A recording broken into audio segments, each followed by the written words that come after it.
अस्सलाम वालेकुम। ये सर जरा ये माइक अपना क्लोज कीजिएगा।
स्क्रीन शेयर करता हूँ, आप करेंगे?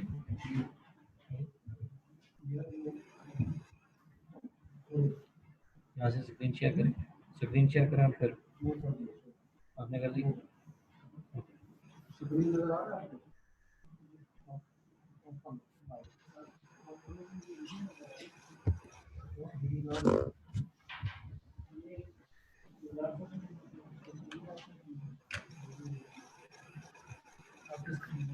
हाँ, तो अतर की स्क्रीन है, कोई इशू नहीं।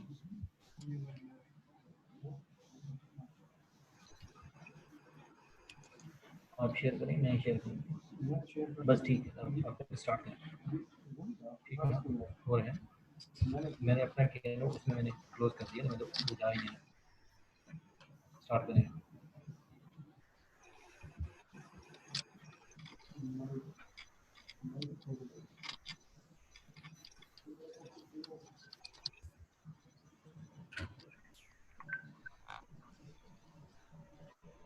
हेलो जी, अस्सलाम वालेकुम।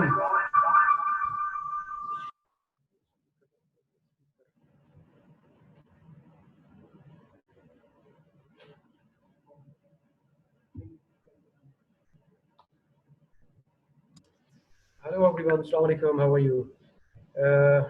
I would like to welcome everyone to GSS series of webinar on ESR. That is a new regulation in UAE, and we already conducted some webinars on this one as well. And I just want to say welcome all of you and thank you very much for your time to joining us today.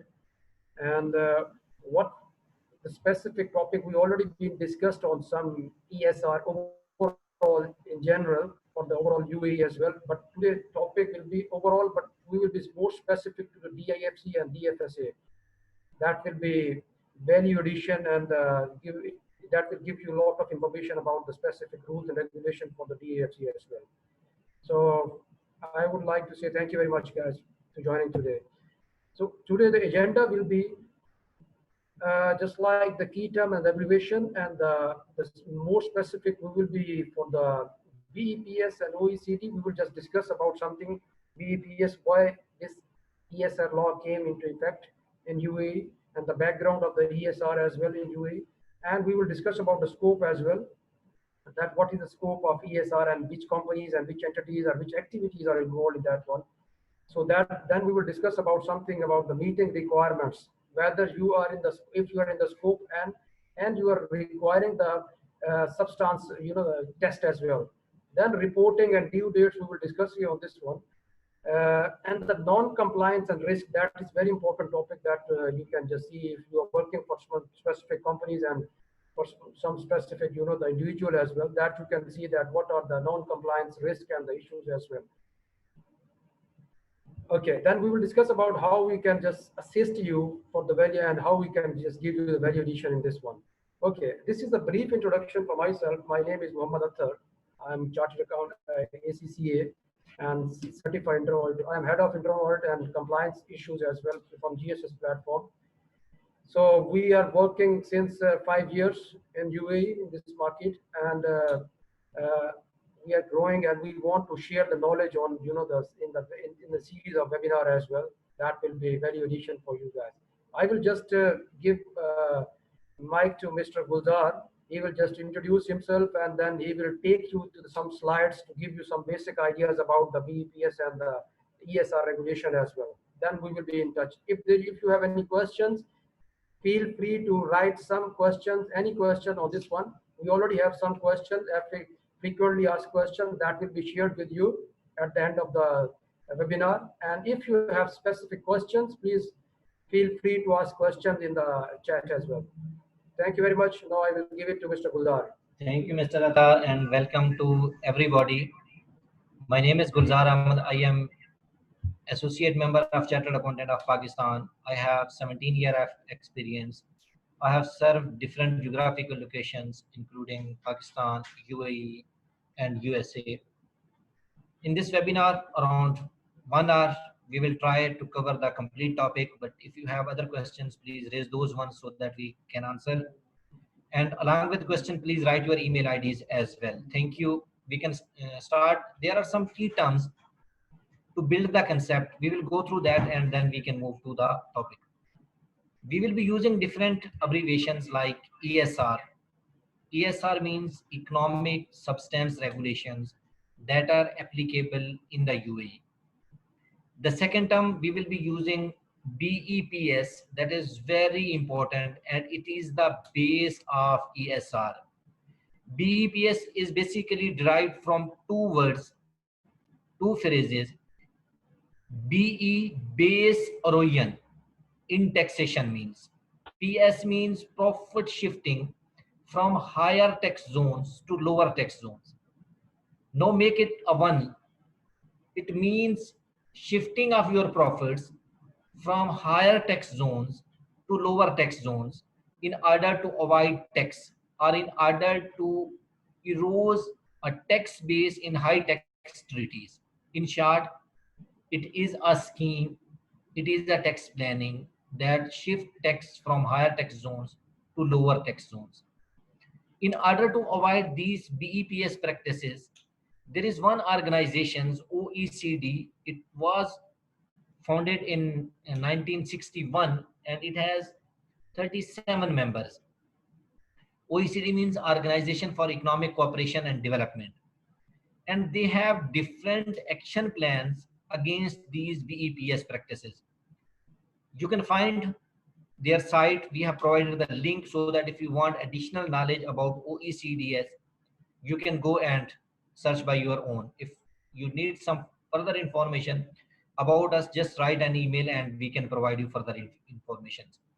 The next, we will be using one word more frequently, CIGA, that is core income generating activities, and it will be cleared further in the few next slides. We are coming to BEPS, OECD and action plans. First, a brief history of BEPS. As the name suggests, BEPS, base erosion and profit shifting. Then OECD has taken action plans against those bad practices. The first draft of BEPS action plans, our report was issued by OECD on 12th Feb 2013, and then they have different action plans. They have 15 action plans against these BEPS practices. The final deliverable on action plans was published by OECD on September 16, 2014. Then they have a final report on this one in October 2015. This was basically also, UN has also created a subcommittee and they have also verified those ones. Basically, they are in the favor of these steps that are taken by the BEPS. We can move to next one. Basically 15 points. We have highlighted all those 15 points just for your knowledge purposes. There are minimum 4 points in order to be a member of OECD. If a country does not comply any of these minimum 4 points, it will not be a member of the OECD. But in fact, action plan against BEPS, there are 15 points. There is probability that more points will be added in order to be OECD. If you want a detailed discussion on each and every topic, you will be welcome. We have provided 2 very good links. One is itself OECDS, and we have gone through various big fours, including top 10 audit firms, but we find Deloitte a more suitable, more best for this one, and you can get help from those as well. We can move to next. If you have questions, you will be welcome. As we said, there are 15 action plans against BEPS, and minimum 4 are mandatory in order to be a member of OECD. We will be discussing only point 5, action plan 5 of the BEPS. It is basically harmful tax practices in order to avoid harmful tax practices. It has basically 3 components. Action plan 5 has 3 components: assessment of preferential tax regime, transparency framework, and substantial activities requirement. What does mean by substantial activities requirements? It means if you are earning an income in certain countries, you should have presence in that country as well. We are here in UAE, so if we are earning certain income in UAE, we should substantiate that income that it is generated in the UAE. I will give you one example, and throughout our discussions we will use that example. Just consider a group that has two entities, one in the UAE, the other in the USA.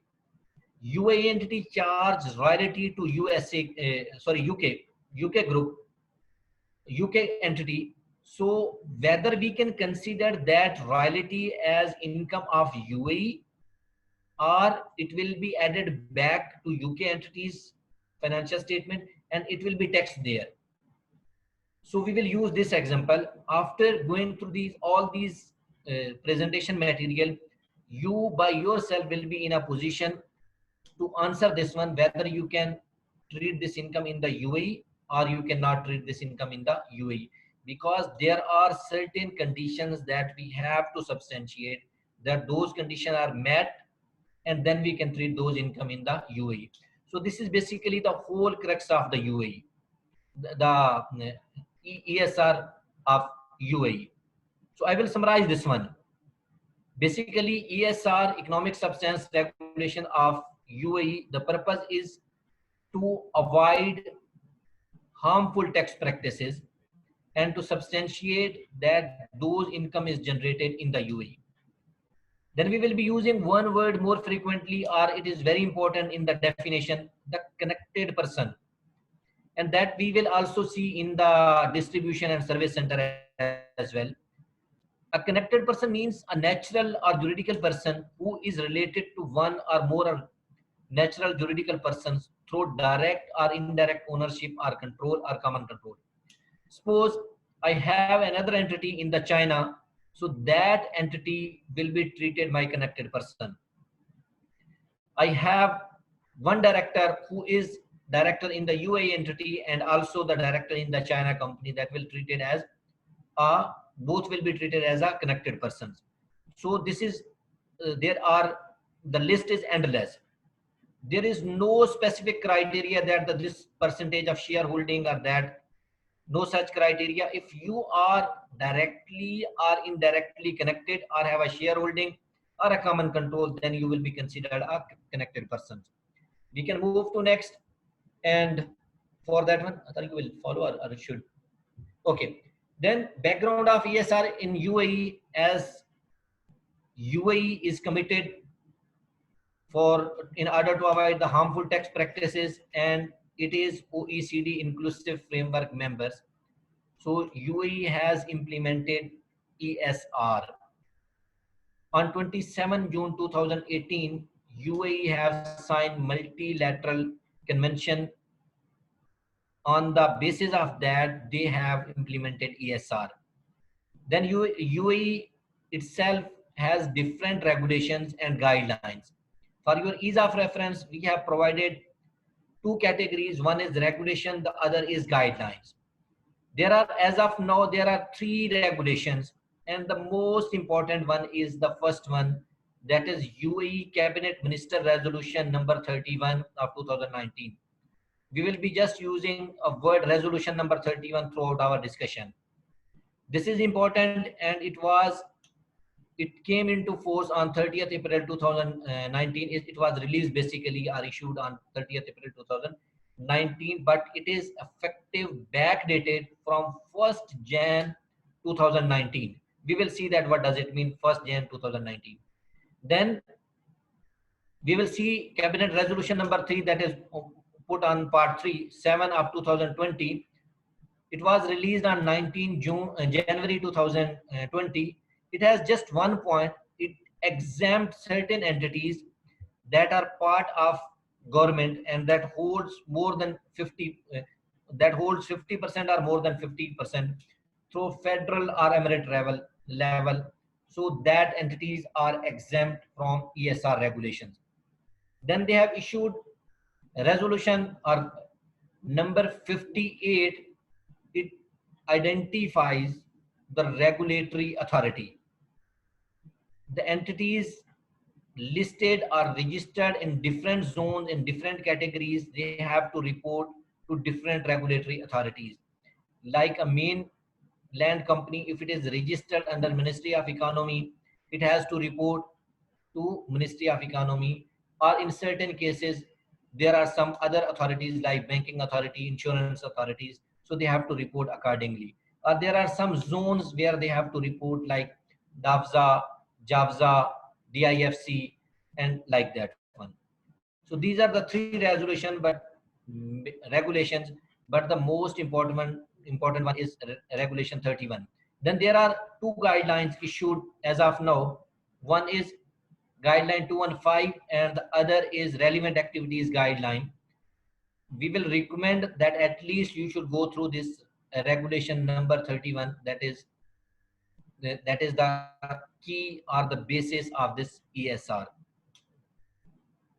The next slides will be administered by Mr. Athar, and I will hand over mic to Mr. Athar. Thank you very much, Mr. Gulzar. I hope mostly the basic backgrounds why we are taking actually time on this one, because we have to understand that why this is implemented and what are the requirements, what is the background of the ESR as well. So basic actually I think you have done beautifully, and I hope most of the people understand that why the ESR came into effect in UAE. So now actually we will, the one important thing that Mr. Gulzar has discussed in previous slides, that is a foreign connected person. That is very important. That will determine your the eligibility for the ESR as well. That you have to go through. If they lot of questions we are receiving from the clients as well, that whether they are in the scope of ESR or not. Now we will discuss about the scope of ESR, who is eligible, who is just like under the scope of ESR. This is called any licensee in UAE or maybe any national person licensed by the competent authority. That can be a DED, that can be any free zone, just like DAFC, just like DMCC, DAFZA, JAVZA, whatever that, just like RAKEZ, they have the coverage of the legislation is just like whole UAE we can consider.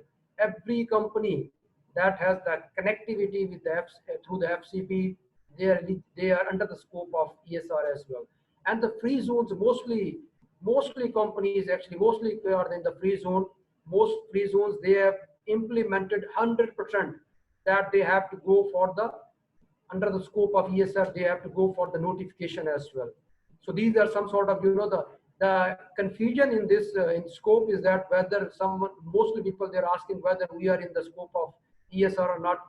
Mostly I can say whole UAE under the scope of ESR.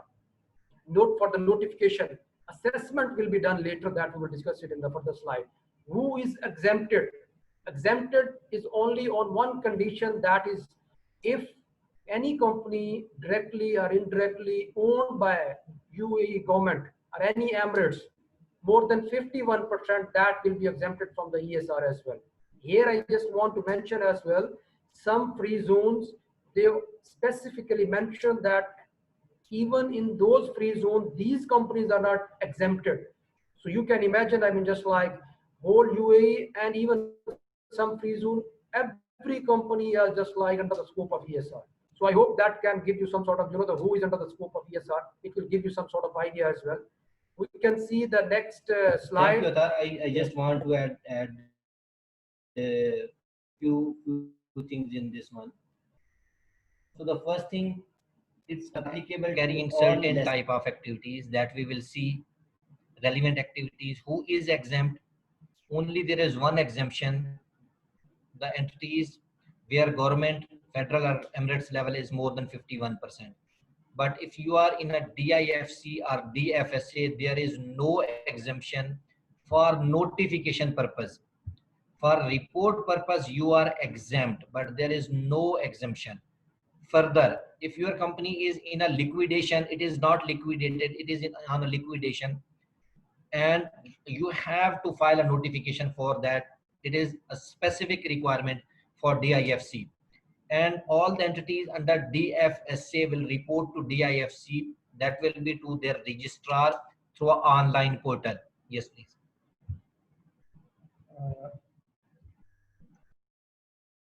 Okay, thank you very much, Mr. Gulzar, for explanation. And now we will discuss about the scope, the relevant, the activities are under the scope of ESR that we can discuss it. And it's 9 activities that are under the scope of ESR. We can discuss some in detail, but some, we can discuss later as well. Maybe we can just share with you the slides as well that you can go through. Due to time limitation, we will discuss important, the activities in detail, some that can give you better idea, that can clarify your, concerns, whatever, under the scope of ESR. The first one is banking businesses.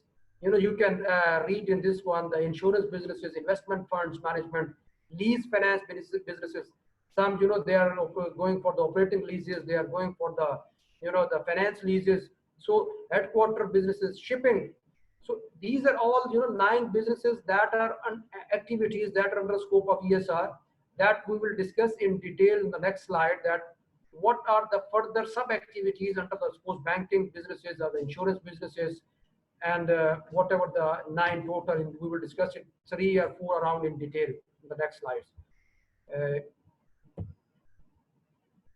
Okay, this is the scope of ESR. These are the relevant activities relating what we discussed on the previous slide. This is just like in the banking businesses. If anyone, this is the list is just like huge. I mean, we can say, but you have to go through on the whether if you're relevant or you associate with any banking businesses or banking companies, whether your banking businesses, they are raising fund, managing risks, taking hedging, providing loans, credit, or other financial services to the customers as well. Mostly, banking sector, they are doing that. So we can consider all the banking, they are under the scope of ESR. Insurance businesses, they are just like predicting and calculating the risk as well, insuring and reinsurance against the risk and providing insurance businesses to the client. Mostly insurance clients, they are doing that. Investment funds in the business, lease finance businesses as well, headquarter businesses, shipping businesses, that you can go through on this, the list of the activities. Further, we will discuss the 3 main important, the activities in detail that can give you the better idea. I mean, just like mostly concerns the people asking about the question, the client, they're asking question about these activities as well. So if you can see on the next page. Yeah. I want to add something. Basically, there are 9 relevant activities, and in that 9 activities, there are certain activities that are called core income generating activities, CICA. If you derive any income from those core income generating activities, then you will be under the scope of ESR. We have highlighted all those CICA, means core income generating activities, under these relevant activities. We cannot go one by one due to time constraint, but the good thing is that we have started preparing frequently asked questions based on each relevant activity, and by end of this session you will get that one. We are improving that list as well, but as of now, that list we will share with you. We will just discuss 3, and Mr. Athar will lead you on that one. Thank you. Okay, we can discuss about the the scope that we continued. Number 6 we already discussed on this one. This is the holding company businesses, activities related to holding company businesses. Any the activities that we will discuss it in detail, that will be there. Intellectual property businesses, that will be, and the distribution and service center, that Mr. Gulzar will discuss these, and some the distribution and service center, that is very confusion. There is confusion in this the activity. And intellectual property, that is also very technical, and lot of further requirements are there as well. And the holding company, that will be discussed by Mr. Gulzar in detail, so you can get the better idea whether you can give lot of suggestions to your companies or maybe your clients as well. Thank you, Mr. Athar. We will discuss these 3 things: holding company business, intellectual property business, distribution and service center business. This distribution and service business, there is a most confusion on this topic in the market. but going through these slides, you will be expert in this area. It is basically, it covers two distinct activities. Number one, distribution, and the second, service. So if it is a distribution and service center business, refers to two distinct activities that are covered under one relevant activity. A UAE entity is considered engaged in distribution business if it has three things. If any one of them is missing, it will not be considered a distribution business in accordance with ESR. The first condition, purchases goods from a foreign connected person. And we have seen who is a connected person. But it should be a foreign connected person. Means if you are purchasing goods in locally in UAE, you will not come under the definition of distribution business as per ESR. Second, you import those goods into the UAE. The second condition must be met, that you imported those conditions in UAE. The third, you have distributed those goods outside the UAE. If you have consumed those goods in the UAE, that will not be considered a distribution center as per ESR. So all these three conditions must be met in order to claim a distribution center under ESR. I hope distribution business under ESR is clear now. We will move to next one. A UAE entity is considered engaged in service business center if it is provide service to a foreign connected person. Again, if you are providing a service to a foreign person who is not connected with you, it will not be considered your service center business. And we are one of the best example. Like we are providing our services to one of the big four audit firm, but that are not connected persons. So we do not come under the service center business. The second condition, those services are in connection with the foreign connected business outside the UAE. Again, if you are providing services to your associated companies, foreign connected persons in the UAE, that will not be considered service center business. It will be only considered service business center if that person is a foreign connected person and you perform those services outside the UAE. I hope this was the complex topic and now it is clear to all of you. Read this one important. UAE entities that purchase and sell goods from and to third parties or that provide services to third parties are not subject to the regulations. So it is clear. If you have any additional questions, we will answer those ones. So in the same manner, we have drafted all the questions answers relating to relevant activities, and you will find 3, 4, 5, or it can be more than that one. That will be very useful. We can move to next one. In order to substantiate, as we said, we are two companies, one in UAE, the other is in UK. How we can substantiate that income is generated in the UAE? That is called economic substance test or meeting economic substance requirement. We have to meet 3 conditions. We have seen the 9 relevant activities. In 7, we have to give the proof of these all 3 conditions. But for holding company and IP, there are different. For holding company, there are lesser requirement, and for high risk IP, intellectual property, there are more conditions. But other than these 2, there are 7 relevant activities, and we have to meet all the 3 conditions. What are those? Number 1, you have adequate employees, physical assets and expenditure in the UAE. Number 2, core income generating activities are undertaken in the UAE. Number third, those are directed and managed in the UAE. We will discuss one by one these important 3 conditions. Adequate implies physical assets and expenditure in the UAE. These can be by your employees or these can be outsourced. If these are yours, implies number of qualified staff are sufficient, you have operating expense in the UAE, and you have a physical presence in the UAE. So if you meet these conditions, it means you are substantiated that condition number one. Second, if you have outsourced those things, then there are two conditions that need to be met. Number one, the entity has a sufficient sources that you have outsourced. The second, you are able to supervise their activities. Then we were not able to find a proper definition of adequate. Law does not describe. It varies from different businesses to different businesses. It depends on the size and the amount, and there are different factors. So it will be the regulatory authority who will be satisfying that the number of resources adequate is sufficient or not sufficient. We can move to next one.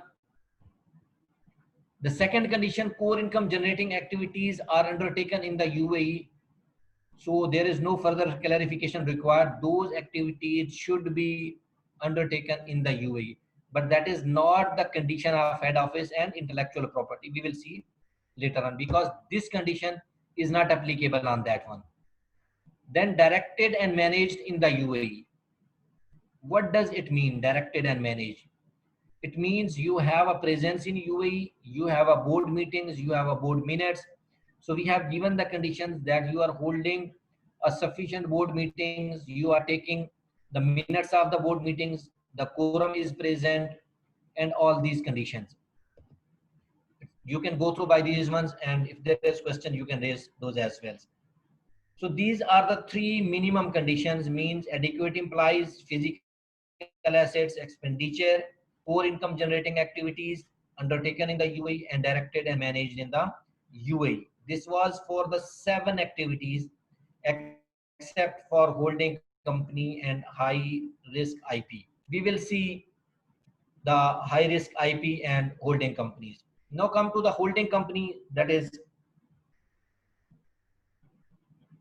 it will be meeting the substantial acquisition regulations if it meets the two conditions. It comply with existing reporting compliance requirement under relevant laws, and have adequate implies and physical assets that we have already gone through in previous topic. Here the condition missing is that those income should not be earned in the UAE. That condition they need not to met. So other than that, they have to meet the two conditions. So they have basically lesser condition. Instead of 3, they have 2 conditions. Then high risk IP businesses. This is very important, and if you are handling in that one, you have to take a special consideration, and you have to evaluate specifically for the intellectual property. And we will suggest to consult some expert as well in the evaluation of IP, because otherwise your income might be reversed back, like in the case of it can go to UK company for the calculation of tax purpose. So there are 2 conditions for that one. Number 1, you have created that IP or you have acquired that IP. If you have created that IP, then you can substantiate, yes, it belongs to us, but it is very difficult to explain that one. There are certain conditions. But if you have acquired that IP, yes, you can substantiate that one, that those IP relates to us. The first condition, if you have acquired that IP, it means you have spent significant amount on that one, and that you can charge a royalty in the sense of that one, or a one-time lump sum fee that can be your revenue, and you can substantiate the income is generated in the UAE. The second, if you have not purchased that items, or you have not created that items through your research and development, then it is difficult to explain, and at first instance they will not admit as a intellectual property until unless you prove that it is intellectual property. And for that one, you have to show different things, like you have full-time employees, you have business plans, you have proof that decisions are done in the UAE, and certain other things as well. The list is endless. We can move to next one. So out of 9 categories, we have gone through for 3, but in frequently asked questions, we have given for all the 9, and hopefully that will help you a lot. Now we can move to a next, that is a reporting requirement and due dates. And for that one, Mr. Athar will lead. Yes. Okay. Thank you very much, Mr. Gulzar. It was a wonderful session, and I hope mostly questions and the concerns have been addressed. And in case if you have any questions, then feel free to write questions as well. And one thing that is very good for we will be sharing with you frequently asked questions that will address all your concerns. That can be the asset for you as well. It will be shared from GSS after the webinar. So reporting requirements and due dates, that is very important that we have to understand that what are the requirements. There are 3 things that we have to do that. First is just like ESR notification. Before that notification, you have to evaluate, you have to see whether you are under the scope of ESR or not. That is very important. We have to differentiate. So otherwise, this will help you in future as well for the submission in the ESR returns as well. If you are just like submitting the ESR notification now, and then it will lead to the same, actually you cannot change it actually every time, that it can be changed. So for that one, we are also, you always advise to our clients that first you have to go for the evaluation, whether how much the activities and those are relevant to those ESR as well. So we are giving them the reports on these before the notification, and we are submitting the notification on their behalf. The first thing is very important, that is a notification. Every company, we can say every company in UAE, including free zone and the mainland as well, mostly they have to go for the notification. The notification, that is mandatory. There is no exception. Only we discussed about 51% for the Emirates, this government, they are holding company as well for the 51% core share. Otherwise, every company they have to go for. After the notification is done, based on your financial years, suppose one financial year that will be described, that will be in detail, Mr. Gulzar will tell you.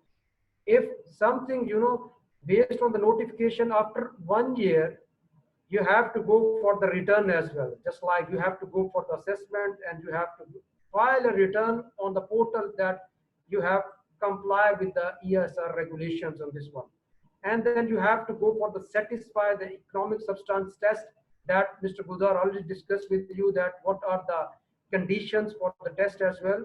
Whatever you have, you should have the employees and the asset and all these, the core generating income activities as well.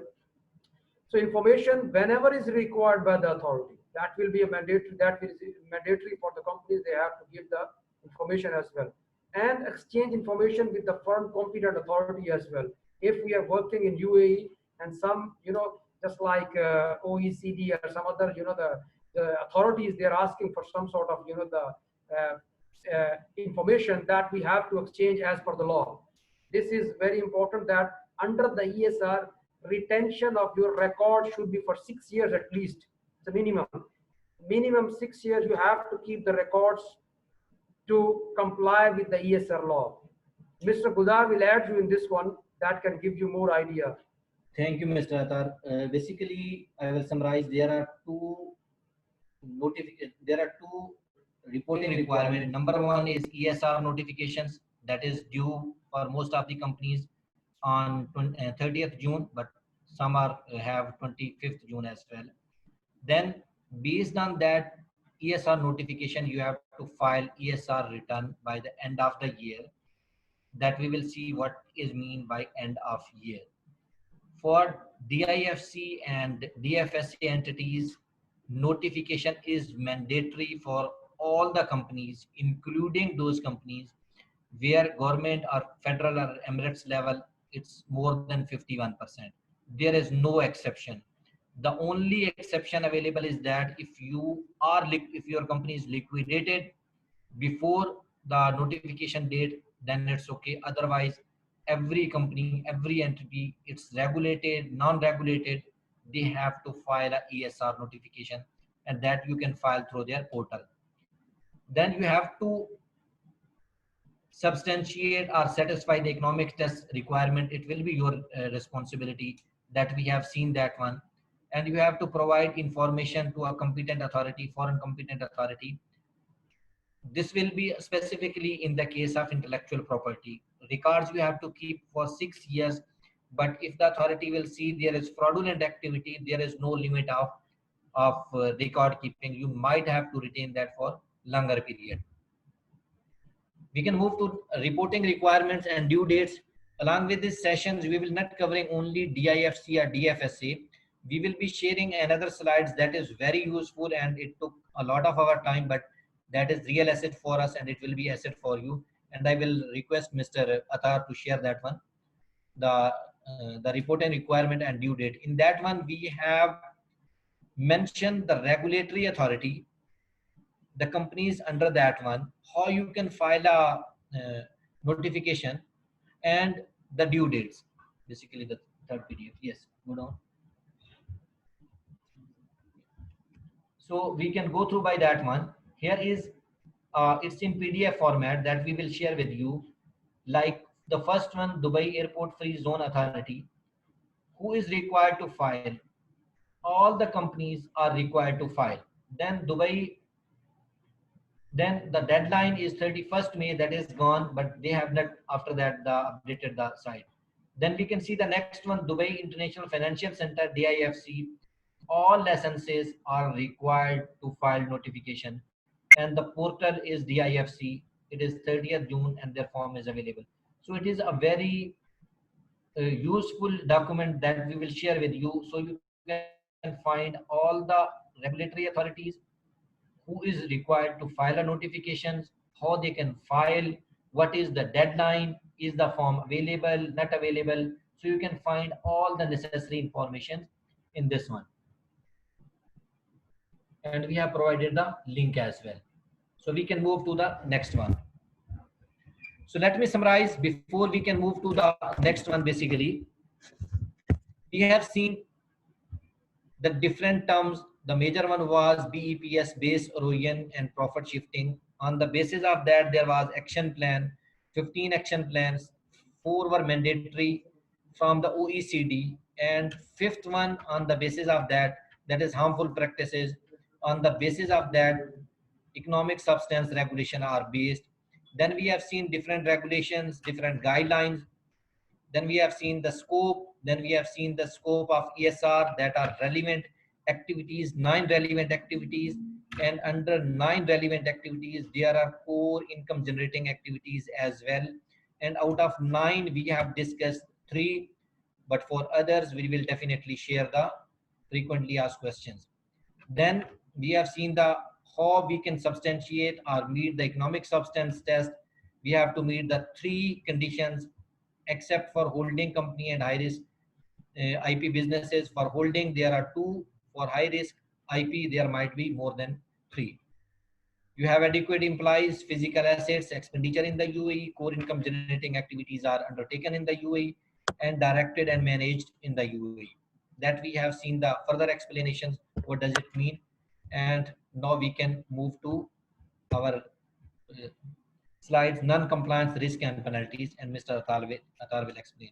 Yes. Okay, thank you very much, Mr. Gulzar. Thank you very much, Mr. Gulzar. I think Mr. Gulzar has summarized and gave you the idea what we discussed right now. I'm very hopeful that this is a very valuable session for you guys, and it will give you some sort of, the questions are coming that we will try to give you some sort of replies on those questions during the webinar. And if some questions are missed, we will definitely give the, what we are doing, we are just giving the replies on the emails as well with all the questions. So thank you very much for your questions as well, and we will try to reply to your questions. Okay, non-compliance, risk and penalties. As a risk and the internal audit professional, I am very concerned about these, this topic, because this is very important. Mostly people, they are just like saving some sort of, they want to save some maybe 100,000, 2,000 dirham, and they got the penalty of 10,000, 50,000. So that is very important to understand that it's not only for the money, it's just like for the, to see whether you are in compliance with the available regulations of the laws and you are secured, you're doing the business activities as per the law. For this one, if you just like the, if the first year of the regulation, just like you are failed to do ESR notification or the evaluation or the return submission for the return, then you will be getting the penalty of starting from 10,000 to 50,000. That is, it's not only for about the money, it's a reputation. If you can see the companies, if they are getting some sort of, if they are doing against the law, their reputation, you can consider them as a reputation of those companies that is beyond these, you know, the amounts. So first year you will be get, I mean, any company, they are not doing them, they will be getting 10 to 50,000 dirham. That will be, you know, information exchange with the foreign competent authorities, the parent company, ultimate parent company, or ultimate beneficial owner. That will be the information exchange. If you are just like fail to do consecutive second year, then what will happen? Then it can go beyond your expectations. That will be more than 100K to 300K for the penalty. And then, you know, the most important, that the competent authority can suspend or withdraw your license as well. That is very important too. So that's where we have to see, I mean, what are the risks and what are the advantage to go for the professionals. I'm not saying that, you know, go for each and every professionals, and you can see if you can do that. Is a, we are discussing about the compliance. You have to compliance with those regulations and the laws as well to save your company from the penalty and from reputational risk as well. Mr. Gulzar will add something. Thank you, Mr. Athar. Basically, we see that there are chances of non-compliance as well. So the first thing, each company in DIFC and DFSA has to file a notification. But for that one, you have to be careful that notification is filed properly. On the basis of that one, it will be determined that you have to file economic substance report or not. If you will not file properly, it may create complications at the time of year end or before year end, when once you will be filing the ESR report. And the penalties in DIFC and DFSA are more than these ones. These are the penalties that are mentioned in the ESR regulations. The penalty that is mentioned by the DFSA is $25,000. That will be the minimum penalty. We can share with you the most frequently asked questions with respect to DIFC and DFSA, and then we can move to next one. Yes, please. Just please bear with us.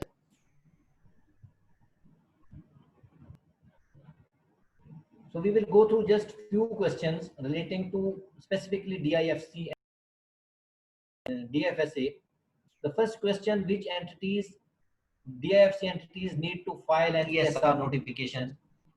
The answer of these questions, all the entities, including foundations and not-for-profit organizations registered in the DIFC or DFSA, are required to file ESR. Some people are saying we are a non-profit organizations, we are a foundations. Do we need to file? There is no exception. The only exceptions we will see is number 3, question number 3, that is the company is struck off or dissolved. The second question, what if the company is on a liquidation process? If it is not liquidated, still you have to file the ESR notifications. For report, you might not have to file, but ESR notification you have to. Who is currently exempt for filing? As we said, the companies that are already dissolved, struck off, or liquidated prior to the deadline of submission of ESR notification. Then there was most commonly question on this one, can a single notification be filed for multiple entities? No, it cannot be. Even if you are registered for VAT purposes or for other purposes as a group, for this purposes you have to file for each entity. This will be separate ESR notification and separate ES report. Then what is reportable period in ESR notification. This is very important and you have to be careful. These notifications, these ESR regulations are effective from 1st January 2019 and onward. Just see the example. We have to report from 1st January, if suppose our year is calendar year, then we have to report from 1st January 2019 to 31st December. All the numbers we will be covering for this period. The notification we will file on 30th June and the report will be 30th December 2020. Sorry, ESR notification 30th June 2020 and ESR report will be 30th December 2020. We can see the second example.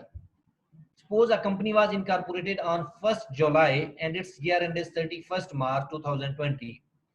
So what will be? First, see, start date is 1st July, year end is 31st March.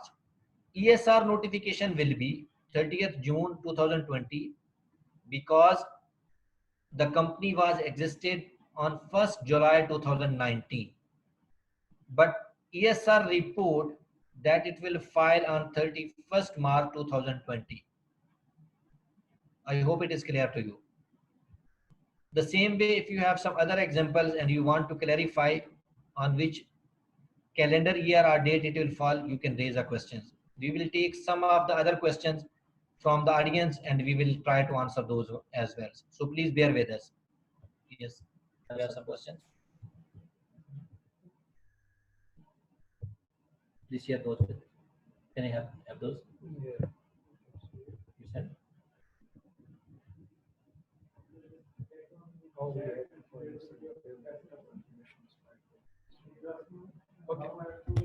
Okay. This question actually I can read for you. How we have to file the ESR and where we have to file this information? Is it like the audit report? Mr. Faisal, thank you very much for raising these questions. We have shown you a PDF file. I will request Athar to show it again. It is very useful tool. Here you can see the entities, the authorities. Then you can see who is required and how you can file. If it is provided through email, there is email ID. If it is online, there is online. So if you are online portal, then you have to go to their portal. So we have provided for all the entities and for the deadlines and for the forms. So it depends from regulatory authority to regulatory authority. They have different forms. There is no standard for this one. So you can find useful information from here and all the links, all the things are described in this one. I hope your answer is clear. Yes, please. The second question.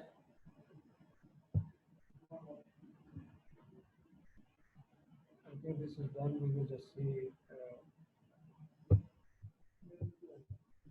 Okay, we have some other questions. We will summarize those ones and will send to relevant persons. But we will request to raise your questions along with the email ID so that it will be easy for us. And if someone was not registered for this webinar and they have joined us through direct access, we will request to provide their email ID. DIFC frequently asked question answers, other question answers plus the notification deadlines along with how you can file those ones. So it will be a value addition, a value asset for you as well. Once again, thank you very much for attending the sessions. It was a pleasure and a good session for us as well. And thanks for your participation once again. Yes.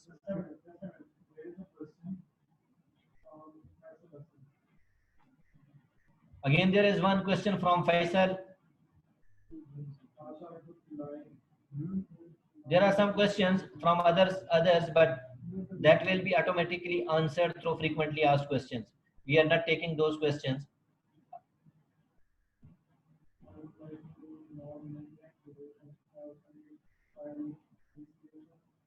Which one is the question?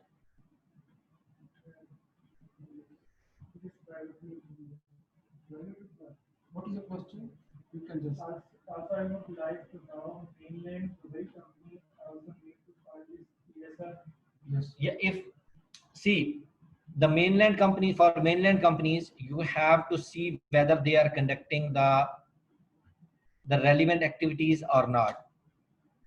If there is a guideline available from the regulatory authority, you have to comply the first thing.